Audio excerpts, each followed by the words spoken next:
Welcome to academic foundation plus. My name is Amit Mishra और मेरे प्यारे बच्चों, आज हमारा पहला टॉपिक ज्योमेट्री है।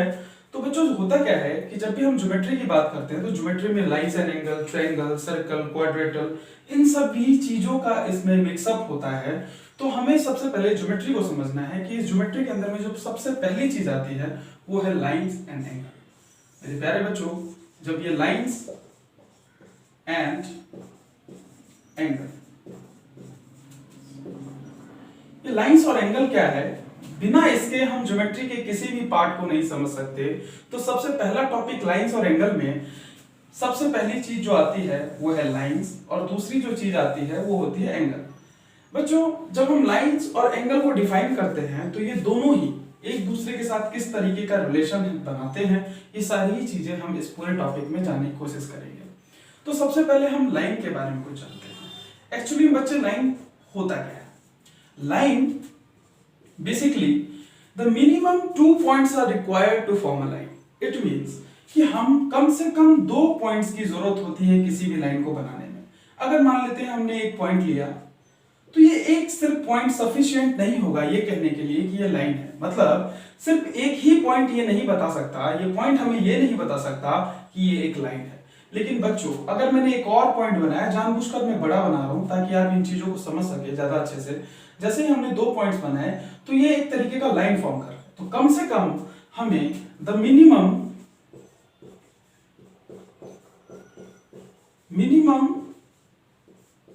2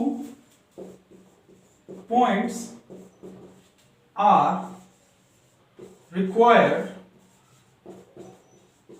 to form a line।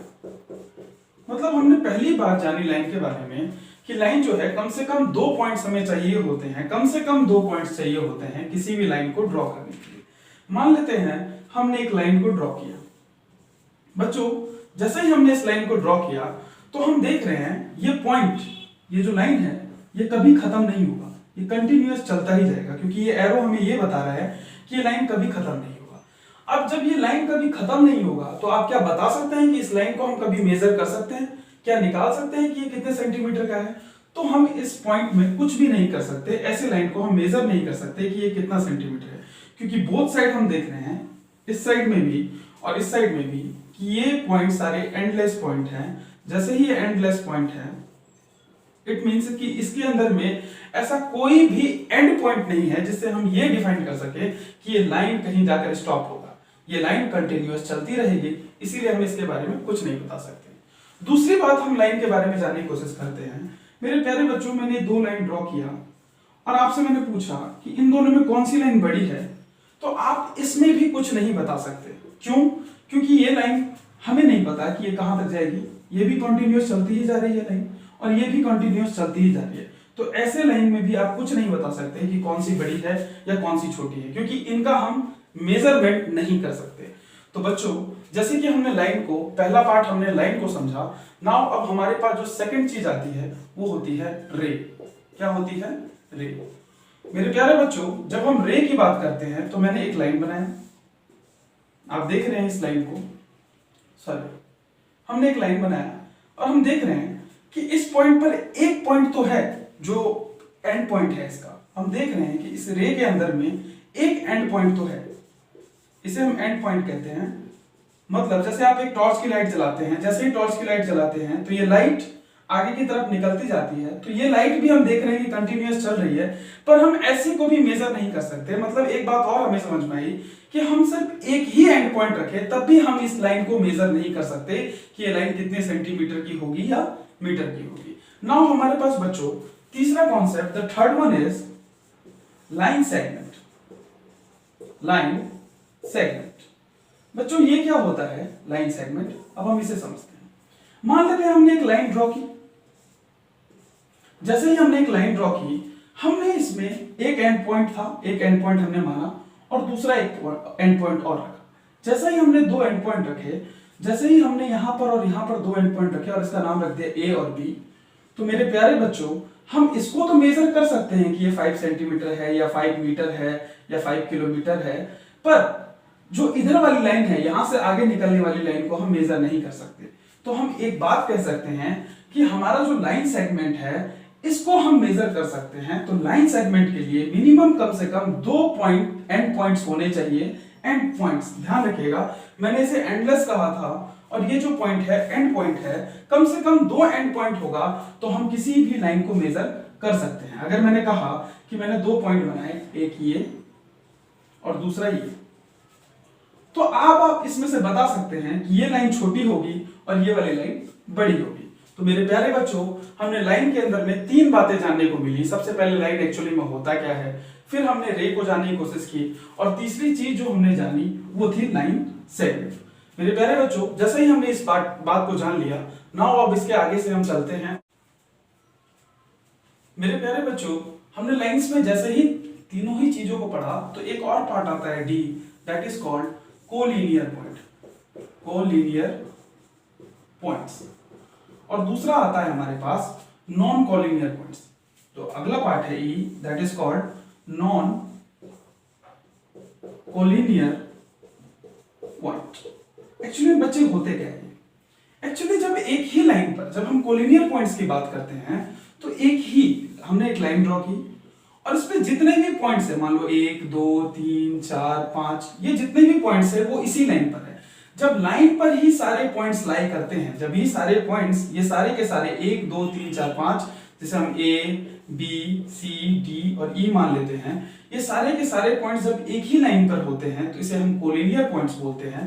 और सेम चीज अगर हमारे पास नॉन कोलिनियर की बात करें तो मान लेते हैं 1 2 3 4 और एक पॉइंट यहाँ, हम देख रहे हैं कि 4 पॉइंट्स तो इस लाइन पर हैं, इसी लाइन पे लाई कर रहे हैं, पर एक पॉइंट लाई नहीं कर रहा है, तो ये एक नॉन कोलिनियर पॉइंट्स है, और ये जो पॉइंट है इसे हम कोलिनियर पॉइंट कहेंगे। इसी के साथ हमारा लाइन की सारी बातें कवर हो गई हैं। अब हम इसके आगे की तरफ हम चलते हैं और एंगल को समझने की कोशिश करते हैं कि एक्चुअली में एंगल होता क्या है। तो एंगल को समझने के लिए हम कुछ चीजें देखते हैं। जैसे देखो, मैंने ये एंगल को ड्रॉ किया। बच्चों, जब हम एंगल की बात करते हैं तो इसी तरीके से पहले एक चीज समझें। जैसे मैंने कहा कि 5 kg चीनी, बच्चों जब हम सब दुकान जाते हैं, कहीं भी जाते हैं, तो हम 5 kg चीनी लेते हैं, हम 5 लीटर चीनी नहीं लेते। इट मीन्स कि हर चीज की एक यूनिट होती है। अगर हम गैस की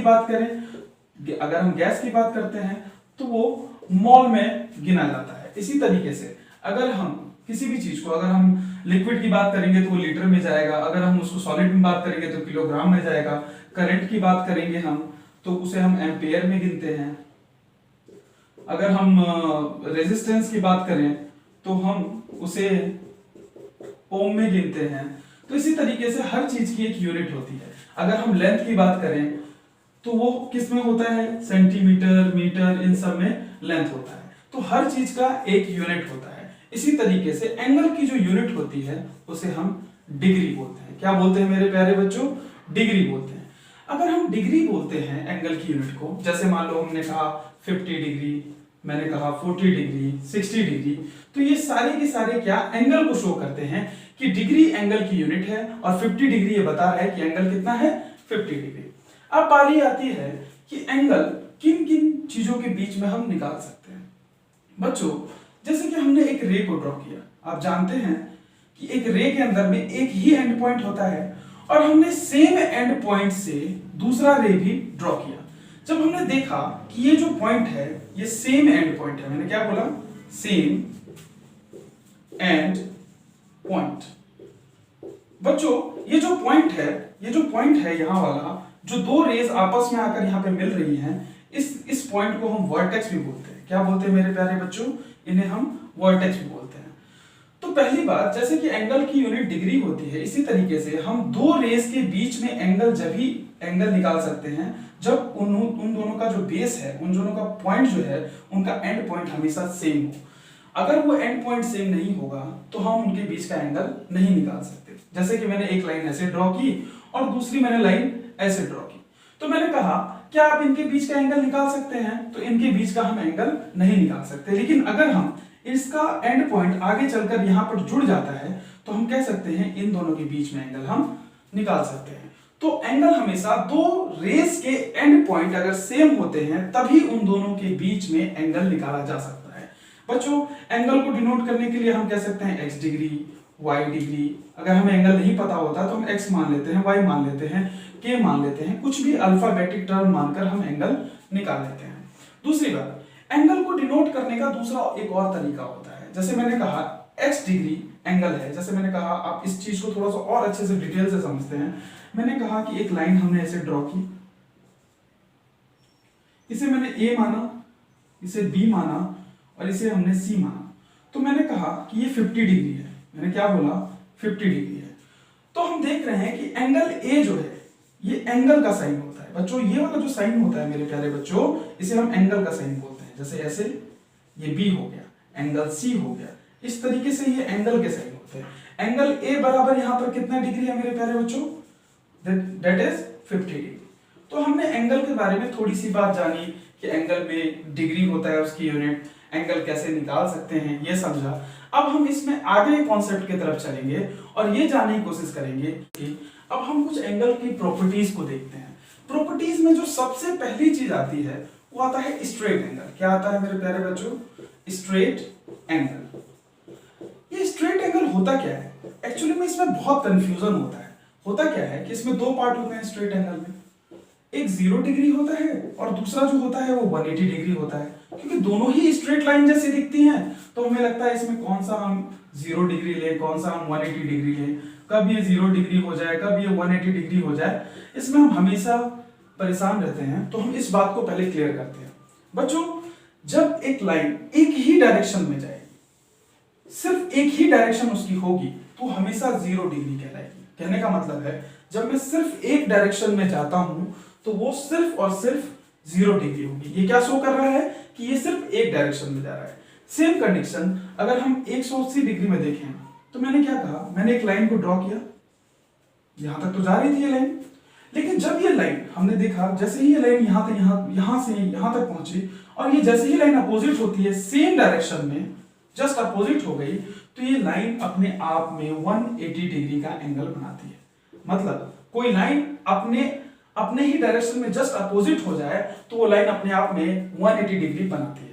जैसे मैं इस बात को इस तरीके समझाता हूं, जैसे मैं ये 0 डिग्री की तरह चल रहा था और जैसे ही मैं सीधे स्ट्रेट जा रहा था और जैसे ही मैं मुड़कर वापस उसी लाइन पर चलने लग गया, तो that means this is 180 degree angle. तो यहां तक हमने इन दोनों बातों को समझा कि 0 डिग्री कब होगा और 180 डिग्री कब होगा। एक्चुअली बच्चे ये होता कैसे है इस बात को भी हम समझते हैं। देखो, जैसे कि मैंने कहा कि ये एक लाइन थी, एक स्ट्रेट एंगल की लाइन थी। जैसे ही ये स्ट्रेट एंगल की लाइन थी तो ये कोई लाइन जब सीधी गई होगी इधर, तो ये वापस ऐसे कैसे आई होगी, इस बात को हम देखते हैं। तो बच्चों, पहले ये ऐसे मुड़ी होगी, फिर ऐसे, फिर ऐसे, इसका फेस ऐसे ऐसे मुड़ता गया होगा, ऐसे ऐसे मुड़ता गया होगा और देन उसके बाद वो इधर आई। इट मींस कि जब वो ऐसे मुड़ रहा था तो अपने आप को कैसे घुमा रहा था, इस डायरेक्शन में कर रहा था, घुमा रहा था। जैसे ही वो इस डायरेक्शन में घुमा रहा था तो हमारे पास दो कॉन्सेप्ट आते हैं इसी से रिलेटेड। पहली चीज आता है क्लॉकवाइज और दूसरा आता है एंटी क्लॉकवाइज। बच्चों, ये क्या होता है, जब हम क्लॉकवाइज की बात करते हैं तो क्लॉकवाइज का मतलब होता है घड़ी की सुई की दिशा में, और जब हम एंटी क्लॉकवाइज की बात करते हैं तो ये घड़ी के विपरीत की दिशा में। जैसे घड़ी चलती है सीधी ऐसे, और इसी तरीके से जब हम एंटी क्लॉकवाइज बोलते हैं तो कैसे चलती है, इस तरीके से। तो सेम थिंग हम देख रहे हैं कि यहां पर जो ये लाइन है ये किस तरीके से गई है, एंटी क्लॉकवाइज, क्योंकि पहले डायरेक्शन उसका कैसा था, इधर, अब वो किस तरफ मुड़ गया, इस साइड। मान लेते हैं कि पहला डायरेक्शन उसका इस तरफ था और उसके बाद वो इस तरफ मुड़ गया, तो हमारा किस तरफ के हो जाएगा, डायरेक्शन इस साइड का होगा। तो हम इसको शो करेंगे कि ये जो चीज है वो क्लॉकवाइज मुड़ी थी और कितना मुड़ी, 180 डिग्री। इसी के साथ हमारा ये स्ट्रेट एंगल समाप्त होता है। अब हम सेकेंड टॉपिक के ऊपर में चलते हैं, that is called right angle. मेरे प्यारे बच्चों, राइट एंगल बेसिकली इसको हम 90 डिग्री का बोलते हैं। जो भी 90 डिग्री का एंगल होता है वो राइट एंगल कहलाता है। एक्चुअली में होता क्या है बच्चों, जब राइट एंगल की बात करते हैं तो सबसे पहले एंगल में सबसे ज्यादा इंपॉर्टेंट रखता है वो रखता है बेस। बच्चों, अगर बेस नहीं होगा, जब तक हमें बेस नहीं पता होगा तब तक हम एंगल के बारे में कुछ नहीं बोल सकते। इसका मतलब क्या है, मान लेते हैं एक लाइन हमने खींची और मैं कह रहा हूं कि आप बताइए कितने डिग्री का एंगल है। आपने क्या किया, आपने डी लिया और चेक किया। अब बताओ आप कहां से चेक करोगे, आपको क्या पता कि डी यहां लगाना है या ऐसे लगाना है या ऐसे लगाना है। इट मींस कि हमें जब तक बेस पता नहीं होगा हम तब तक इसमें कुछ भी डिसाइड नहीं कर सकते कि ये कितने डिग्री का एंगल है। मान लेते हैं हमने एक बेस बना दिया, अब हम कह सकते हैं कि ये कितने डिग्री का एंगल है। अगर हमने डी लगाया, यहाँ चेक किया, तो हम देख रहे हैं कि ये 90 डिग्री का एंगल बना रहा है।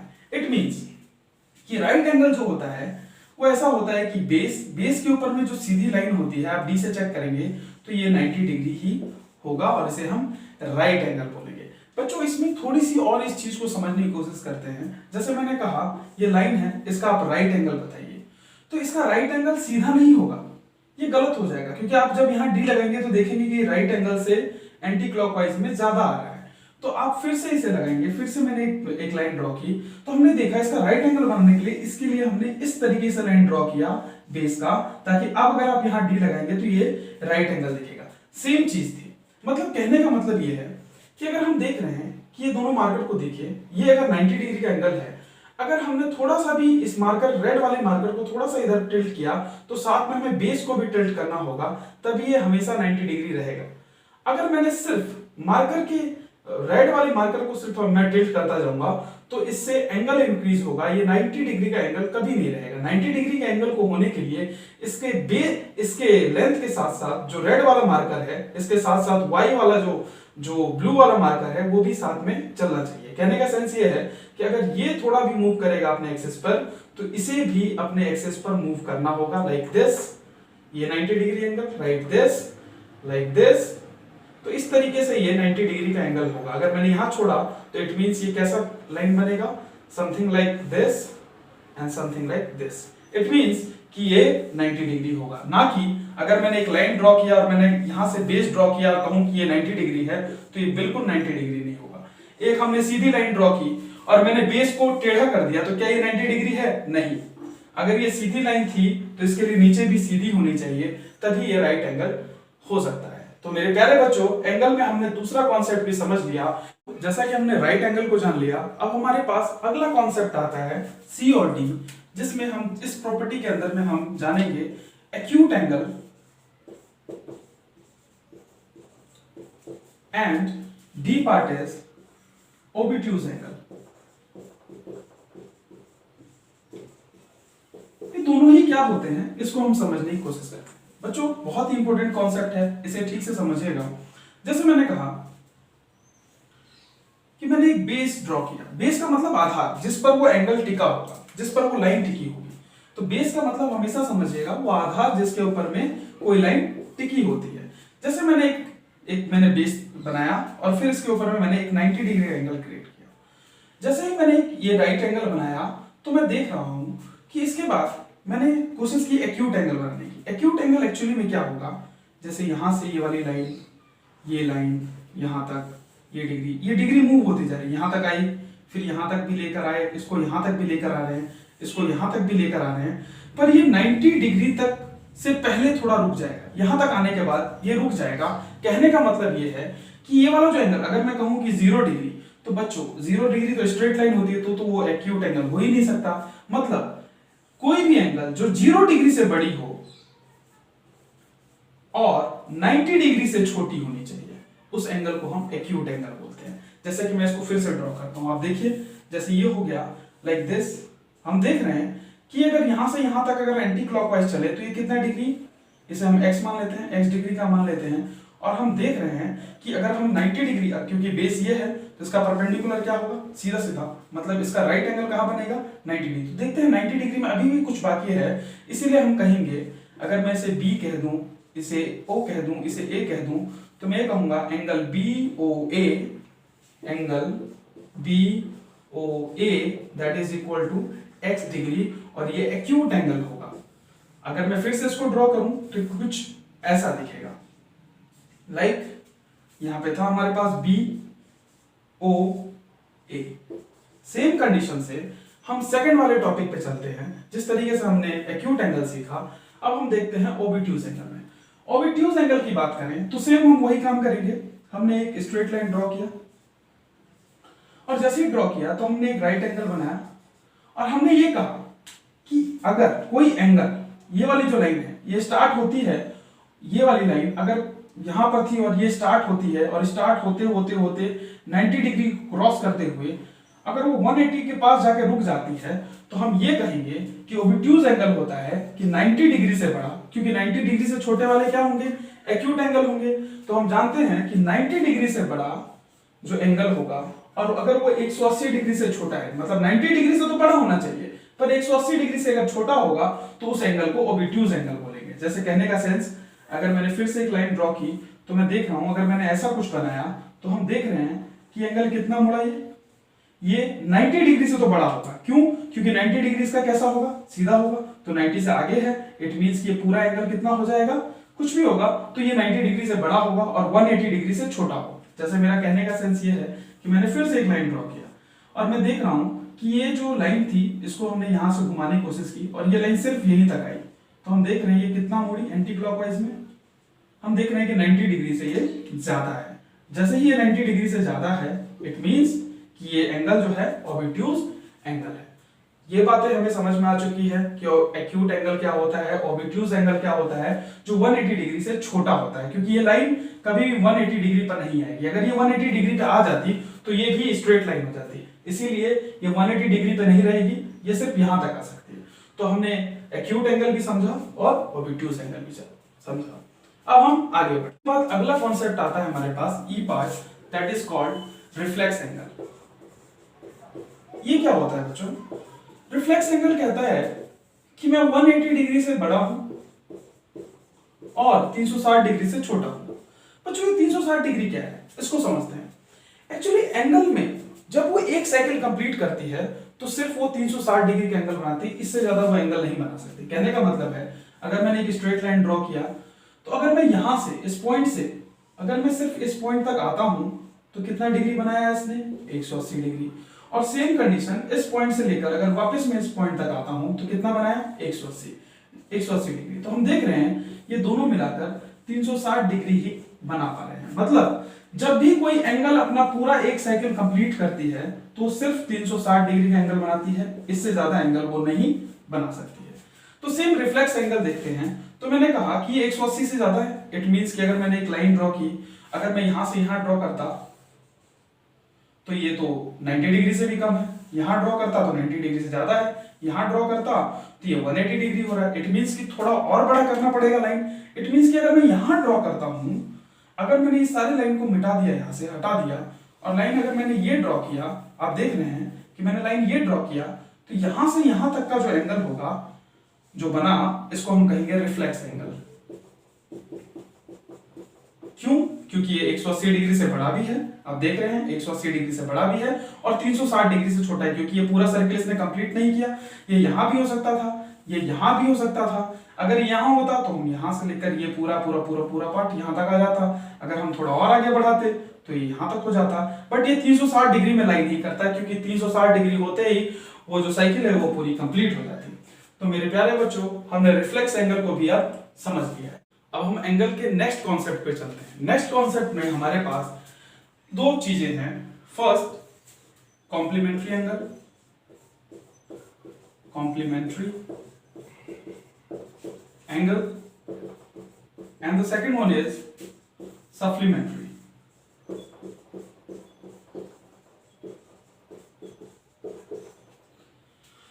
बच्चों होता क्या है, कॉम्प्लीमेंट्री एंगल और सप्लीमेंट्री एंगल होते क्या क्या है, ये बहुत अच्छे से हमें समझना है। मतलब सबसे पहले मान लेते हैं हमने एक लाइन ड्रॉ की और हम देख रहे हैं इस लाइन को हमने राइट एंगल बनाया। जैसे ही 90 डिग्री का एंगल बनाया तो हम देख रहे हैं कि हमने एक और लाइन ड्रॉ की। तो अगर मैं कहूं यहां से यहां तक का एंगल हमें नहीं पता कितना डिग्री है, तो हम कुछ भी x डिग्री मान लेते हैं अपने हिसाब से कुछ भी। और अगर हम यहां से यहां तक की बात करें, अगर मैं यहां से यहां तक की बात करूं तो कितने डिग्री का एंगल है हमें नहीं पता, हम y डिग्री मान लेते हैं। लेकिन एक बात तो कंफर्म है कि बच्चों ये x प्लस वाई डिग्री ये दोनों मिलाकर 90 डिग्री हो रहे हैं। इट मींस कि हम कह सकते हैं कि x plus y degree that is called 90 degree. और हम इसी बात को कहते हैं कॉम्प्लीमेंट्री एंगल, कि जब दो एंगल का सम 90 डिग्री हो, जब दो एंगल का जोड़ 90 डिग्री कहलाता हो तो उसे हम कॉम्प्लीमेंट्री एंगल कहते हैं। सेम हम सप्लीमेंट्री एंगल को देखते हैं। हमने एक स्ट्रेट लाइन ड्रॉ की बच्चों, जैसे ही हमने स्ट्रेट लाइन ड्रॉ की और हमने इसके बीच में एक एंगल ड्रॉ किया, मान लो यहाँ ड्रॉ कर दिया। हमारी इच्छा हम कैसे भी कर सकते हैं। तो हमें नहीं पता ये कितने डिग्री का एंगल है, ना ही इधर पता है, तो हम इसे भी x डिग्री मान लेते हैं, हमारी इच्छा। और यहाँ पर जो ये वाला जो पार्ट है इसको हम y डिग्री मान लेते हैं। हम देख रहे हैं कि यहाँ पर भी हम ये नहीं बता सकते कि ये दोनों एंगल कितने डिग्री का है, लेकिन angle x plus y degree दोनों, x डिग्री और y डिग्री दोनों मिलाकर 180 डिग्री के बराबर है। इट मींस कि हम एक बात तो कह सकते हैं कि अगर दोनों का सम, मतलब एंगल का सम अगर 180 डिग्री के बराबर होता है, इट मींस कि वो सप्लीमेंट्री एंगल है, और एंगल का सम अगर 90 डिग्री के बराबर है तो उसे हम कॉम्प्लीमेंट्री बोलते हैं। बच्चों इसके बाद का मैं अगली चीज बताता हूं आपको। जैसा कि हमने कॉम्प्लीमेंट्री एंगल को देखा और सप्लीमेंट्री एंगल को देखा कि इसका सम 90 डिग्री के बराबर होना चाहिए और इनका सम 180 डिग्री के बराबर होना चाहिए। तो इसमें एक और चीज आती है जहां से एनसीईआरटी क्वेश्चन पूछती है और भी बोर्ड्स क्वेश्चन पूछते हैं। वो क्वेश्चन क्या होता है कि एक्चुअली में कॉम्प्लीमेंट क्या होता है। मतलब अगर मैं कहूं कि ये 50 डिग्री का एंगल है और ये 40 डिग्री का एंगल है, तो टोटल सम कितना हो गया 90 डिग्री। सेम हियर अगर मैं कहूं यहाँ पे 130 डिग्री का एंगल है और ये अगर 50 डिग्री का एंगल है, तो टोटल सम कितना हो गया। अगर मैं यहाँ से इसको जोड़ दूं तो कितने डिग्री एंगल होगा 180 डिग्री का। तो बच्चों हम देख रहे हैं कि अब मैं कहूंगा आपको कॉम्प्लीमेंट क्या होता है, तो इसको समझो। मैं कहूंगा 50 डिग्री का जो कॉम्प्लीमेंट होगा वो कितना होगा 40 डिग्री। मतलब एंगल x का जो कॉम्प्लीमेंट होगा, जो ये वाला पार्ट है, इस x डिग्री जो है इसका कॉम्प्लीमेंट कौन होगा y डिग्री। ये हम कैसे निकाल सकते हैं, ऐसे निकालेंगे कि मैंने कहा, अब मान लेते हैं एक एग्जांपल लेते हैं कि हमें बताना है 50 डिग्री का कॉम्प्लीमेंट क्या होगा। तो बच्चों हम कुछ नहीं 90 डिग्री में से 50 डिग्री माइनस करेंगे तो हमारे पास आंसर आएगा 40 डिग्री। ये 50 का कॉम्प्लीमेंट होगा, मतलब ये दोनों एक दूसरे के पूरक हैं। तो हमने जैसे ही इसमें देखा सेम कॉन्सेप्ट हमारा इसमें भी आता है। तो बच्चों ये हमारा कॉम्प्लीमेंट्री और सप्लीमेंट्री कंप्लीट होता है। और इस पे रिगार्डिंग जो क्वेश्चंस होंगे, ये तो कॉन्सेप्ट था, जब क्वेश्चंस आएंगे तो उसमें मैं आपको डिटेल में इसको बताऊंगा कि इसके क्वेश्चन किस तरीके से आते हैं और हमें किस तरीके से स्टेप बाय स्टेप उसे हम सॉल्व करते हैं। तो प्यारे बच्चों, जैसा कि हमने एंगल्स के बारे में जाना, अब हम लाइंस और एंगल के बीच में कुछ चीजें जानने की कोशिश करते हैं। उनके बीच में, लाइंस और एंगल के बीच में दो रिलेशन हमारे सामने आते हैं। जो सबसे पहला आता है वो होता है एडजेसेंट एंगल।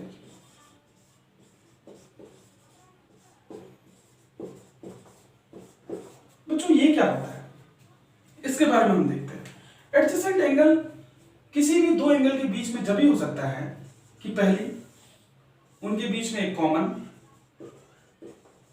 वर्टेक्स हो, सेकंड उनके बीच में कॉमन एक आर्म हो, और तीसरा उनके बीच में एक डिफरेंट आर्म हो जो एक कॉमन आर्म से अलग अलग साइड में हो। इनका पूरे सेंस, इनका मीनिंग ऐसा होगा, इसको हम देखते हैं। जैसे कि हमने एक लाइन ड्रॉ की और हमने दूसरी लाइन ये ड्रॉ की, राइट, और थर्ड लाइन ये ड्रॉ की।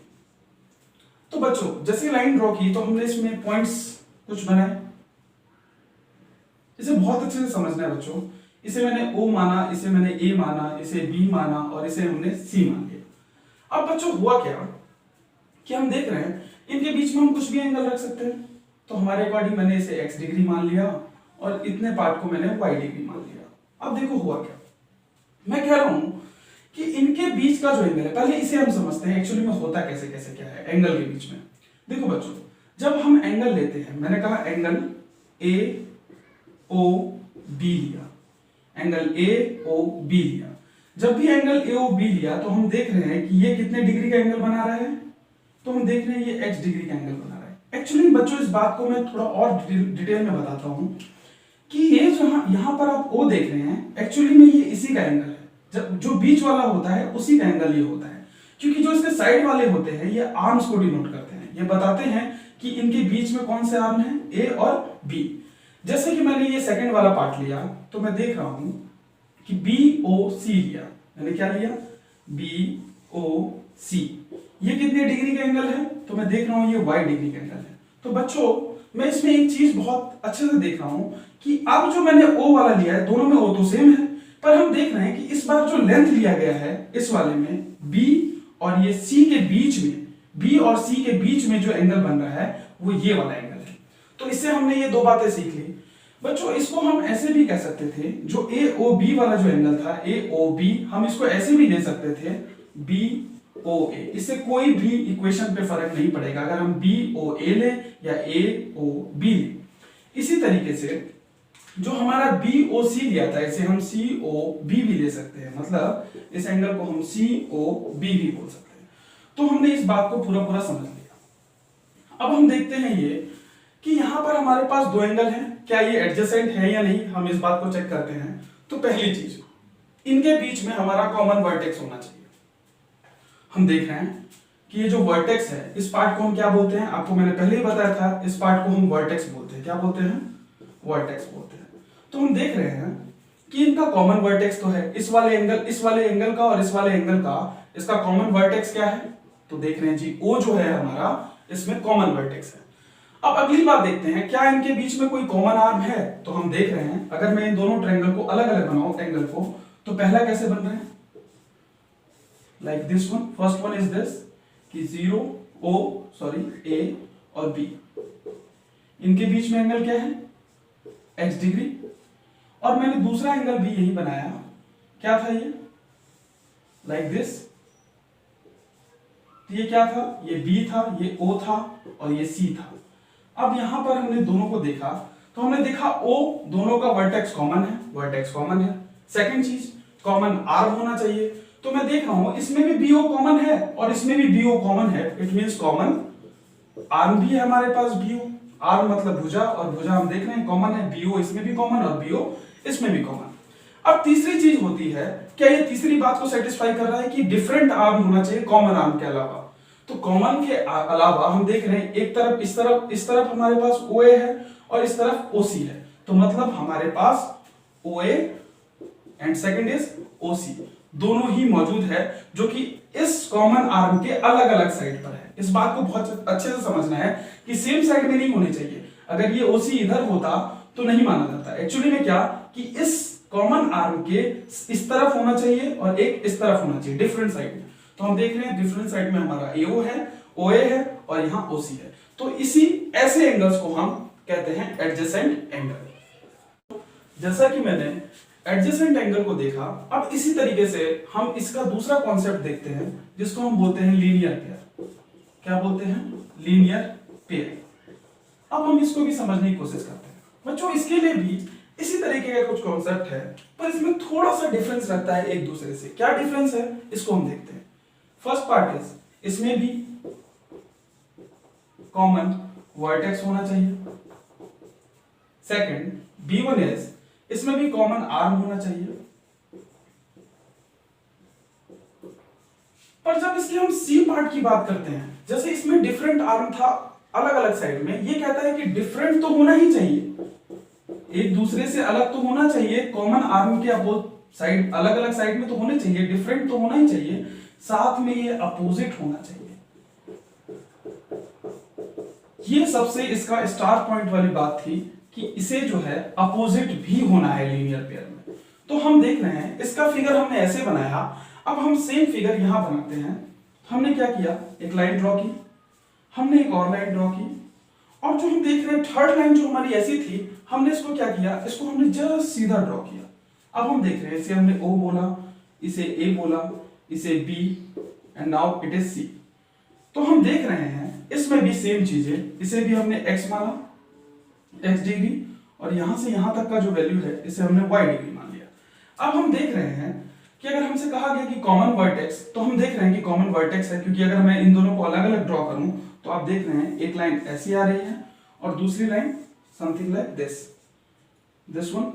ये लाइनें आपको दिख रही होंगी कि यहां पर हम देख रहे हैं ये O है, ये पॉइंट O है, ये B है, ये A है, and same thing is here is B और हियर इज C।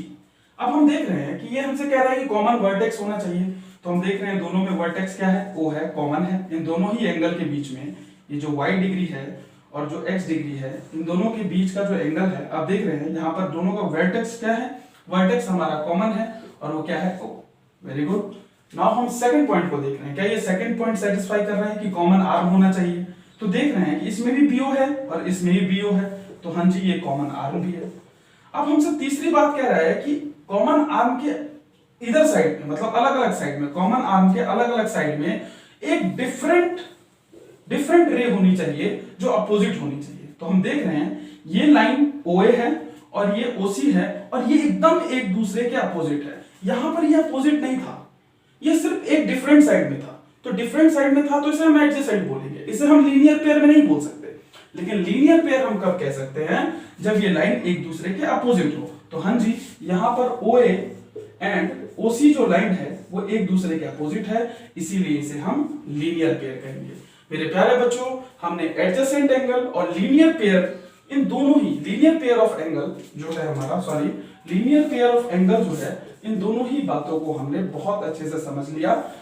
बाकी अब हम आगे चलते हैं। अब हमारे पास नेक्स्ट कॉन्सेप्ट आता है, ये कॉन्सेप्ट आता है intersecting and non intersecting lines. मतलब ये कुछ ऐसा कॉन्सेप्ट है कि इंटरसेक्टिंग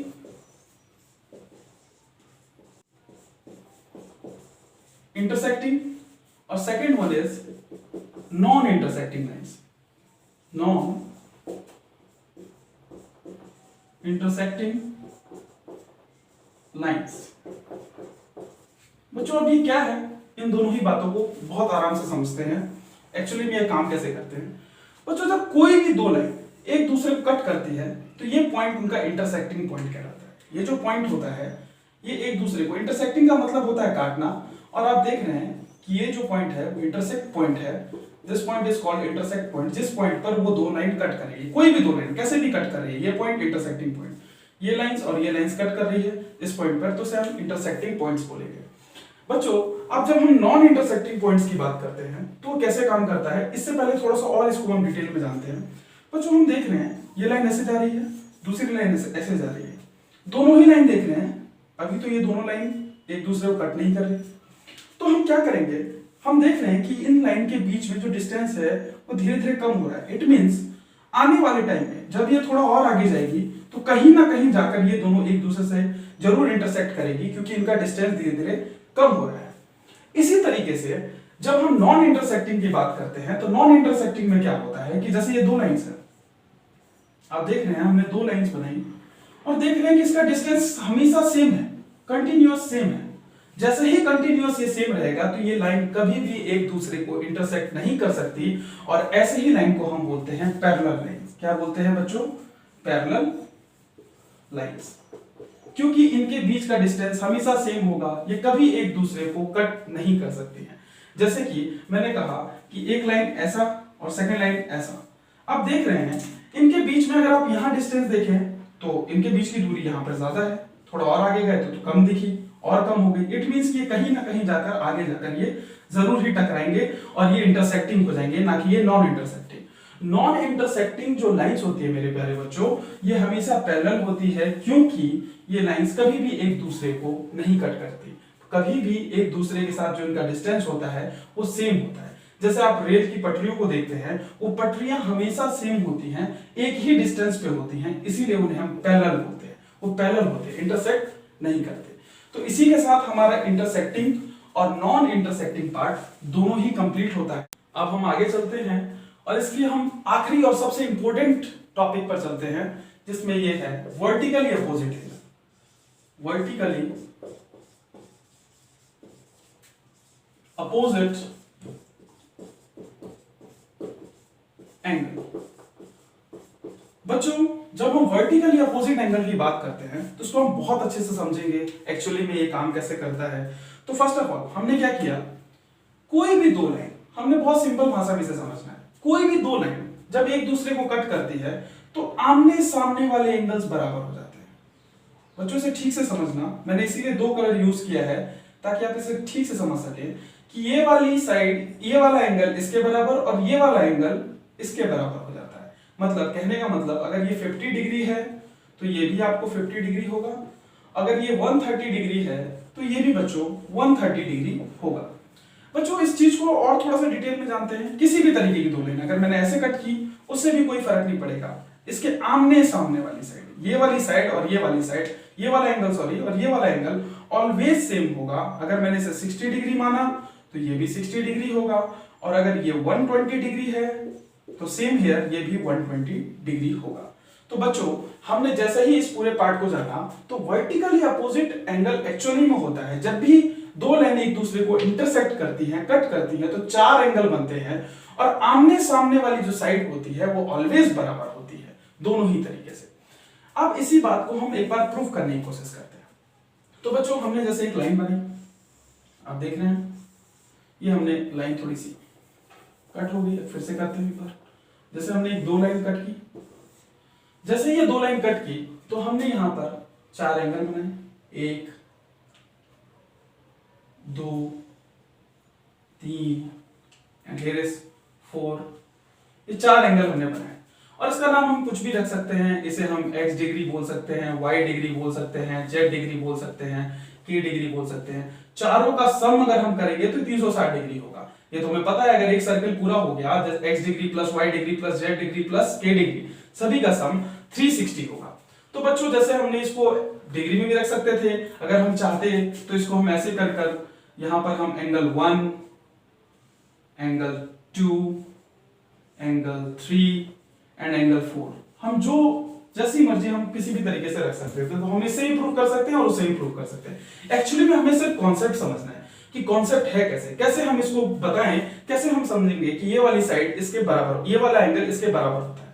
तो बच्चों हमने पहला लिया, पहला फिगर उठाया, हमने ये वाला पार्ट उठाया। ठीक से देखना बच्चों, जब हमने ये वाला पार्ट उठाया तो ये समथिंग ऐसा था, और हम देख रहे हैं ये कितना डिग्री हमने माना था, x डिग्री, और इधर वाला कितना था मेरे प्यारे बच्चों, y डिग्री। तो आप देख रहे हैं इन दोनों का सम, अगर मैं यहां से यहां तक पूरा ये स्ट्रेट एंगल है, स्ट्रेट एंगल होने के कारण जो x degree plus y degree कितने के बराबर हो गया मेरे प्यारे बच्चों, 180 डिग्री के बराबर हो गया। ये हमारे लिए इक्वेशन पहली हो गई। अब हम दूसरी बात लेते हैं। यहाँ पे दूसरी बात देखें तो हमने क्या किया, हमने इतने पार्ट को उठाया, कितने पार्ट को उठाया, इतने पार्ट को। तो ये वाला पार्ट कैसा था मेरे प्यारे बच्चों, ये लाइन कुछ ऐसी थी, तो ये वाली लाइन जब ऐसी थी तो ये y हो गया, और ये वाला पार्ट क्या हो गया हमारे पास, z हो गया। जैसे ही यहाँ पर y हो गया और z हो गया, तो हम देख रहे हैं कि इनका भी जो सम है, यहां से लेके यहां तक का जो सम है, ये y degree plus z degree, ये कितने के बराबर हो गया मेरे प्यारे बच्चों, ये भी 180 डिग्री के बराबर हो गया। ये हमारे पास सेकंड इक्वेशन आ गई। जैसे ही हमारे पास सेकंड इक्वेशन आई, अब हम इसे आगे चलते हैं। 1 2 स्टार्ट। बच्चों जैसा कि हमारे पास दो इक्वेशन अब आ चुकी है, तो अब हम इन दोनों को सॉल्व करेंगे। तो हम देख रहे हैं यहाँ पर क्या देख रहे हैं कि हमारे पास y की वैल्यू चाहिए। तो हमने क्या किया, यहाँ पर हमने इस x को, यहाँ देख रहे हैं कि ये प्लस में है, अगर इधर इस साइड जाएगा तो क्या हो जाएगा, ये माइनस में हो जाएगा। तो y डिग्री हमने ऐसे ही रखा, और 180 डिग्री को भी हमने ऐसे ही रखा, और ये जो प्लस में x डिग्री था उधर जाएगा तो माइनस में x डिग्री हो जाएगा। तो ये हमारे पास तीसरी इक्वेशन है। अब हमने क्या किया, ये जो इक्वेशन आई y के बराबर, हम इसको यहां पर जो ये इक्वेशन था इसमें ये y की वैल्यू हम डाल सकते हैं। ये वाली जो यहां से यहां तक की वैल्यू आई, हमने यहां पर इसे डाल दिया। तो हमने क्या डाला, y के बदले में हम लिख सकते थे 180 degree minus x degree plus z degree equal to 180 degree. बाकी सारी चीजें हमने ऐसी की ऐसी उतार दी। अब हम देख रहे हैं कि अगर ये 180 डिग्री यहाँ प्लस में है, उस साइड जाएगा तो बच्चों क्या हो जाएगा, ये माइनस में हो जाएगा। तो हमने क्या किया कि माइनस x डिग्री को यही रखा, और यहाँ पर z डिग्री को भी ऐसे ही रखा, और सेम 180 डिग्री यहाँ पर था, और ये जैसे ही 180 डिग्री इस तरफ आया तो ये बच्चों क्या हो गया, कैंसिल हो गया, माइनस हो गया। जैसे ही माइनस हो गया तो इसकी वैल्यू कितने के बराबर हो गई, 0 के बराबर। किसका, x degree plus z degree. अब बच्चों इसी बात को थोड़ा हम ऊपर लेकर चलते हैं ताकि हम इसे यहां पर समझ सके। इस पार्ट पर हम इसे सॉल्व करते हैं। हमारे पास जो इक्वेशन आई, वो इक्वेशन बच्चों क्या आई कि x डिग्री माइनस का था और प्लस में z डिग्री, दोनों बराबर 0 के हैं। अब यहां अगर ये चीज माइनस में है, उस साइड जाएगी तो क्या हो जाएगा, ये प्लस में हो जाएगी।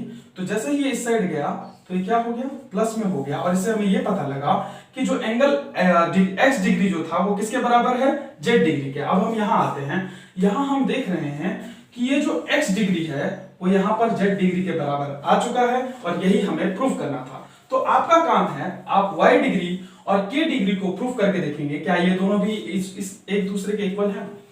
आज की क्लास यही समाप्त होती है और इस क्लास में आपने देखा कि हमने बहुत सारी चीजों पे काम किया। सबसे पहले हमने लाइंस पे काम किया, फिर हमने एंगल्स पे काम किया, फिर उन दोनों के बीच का हमने रिलेशन पे काम किया। इन सभी चीजों को हमने आराम आराम से चीजों को समझा और जो भी आपको इन सारे कॉन्सेप्ट में दिक्कत होता है, प्रॉब्लम होती है, तो आपके पास डिस्क्रिप्शन लिंक में टेलीग्राम का लिंक होगा, वहां जाकर आप मुझे मैसेज कर सकते हैं, वहां आप अपने प्रॉब्लम्स को सॉल्व करा सकते हैं। दूसरी चीज, आज हमारी कॉन्सेप्ट की पहली क्लास थी, तो इस कॉन्सेप्ट को 10th क्लास के बच्चों के लिए भी इतना ही इंपॉर्टेंट है जितना ये 9th क्लास के बच्चों के लिए था, क्योंकि अभी जैसे ही 10th क्लास के लिए ट्रायंगल स्टार्ट होगा तो उसमें इसकी सबसे पहली जरूरत होगी इस फर्स्ट कॉन्सेप्ट की क्लास की। तो मैं 10th क्लास के भी स्टूडेंट को यही कहूंगा कि आप इस वीडियो को देखें और इसे समझने की कोशिश करें। अगली बात मैं आपसे ये कहना चाहता हूं मेरे प्यारे बच्चों, आप जो हमारी ये क्लासेस हैं वो हर रेगुलर इंटरवल पे होती रहेंगी, हर अल्टरनेट डेज पर आपको ये वीडियोस मिलती रहेंगी। पहले कॉन्सेप्ट की क्लास होगी जैसा कि मैंने आपको इंट्रोडक्शन में बताया था, देन उसके बाद क्वेश्चंस के अकॉर्डिंग क्वेश्चन पे क्वेश्चंस अलग अलग टॉपिक्स के ऊपर में ये काम कराया जाएगा।